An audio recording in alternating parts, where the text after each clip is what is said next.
I'm here at Geneva with Geneva head coach Donnie Shymske, following a 7-on-7 with Grand Valley.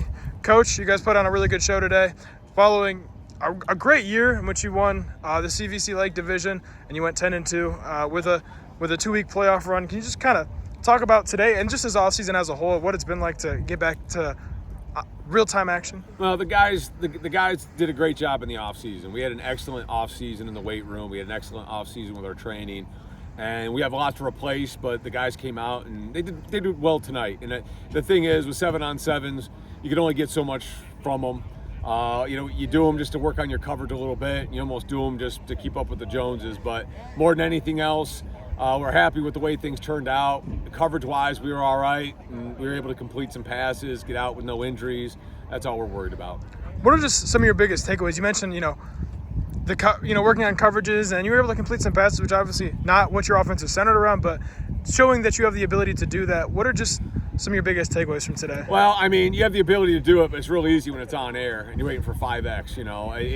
There's a few takeaways where I thought we ran our routes well. The quarterback was able to, Luke did a nice job hitting some receivers. That's good. Coverage-wise, we didn't really blow any coverages. Again, a positive. We were able to recognize formations on defense, a positive. But the whole thing changes when you have those other, the interior guys in there. I always love when you throw a slant, which would have hit a guard in the head.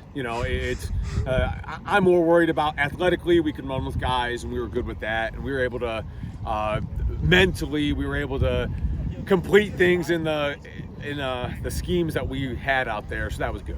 You mentioned a lot of replacements for this year, a new offensive line and a new quarterback to replace Kenny Young, who had a really great senior season.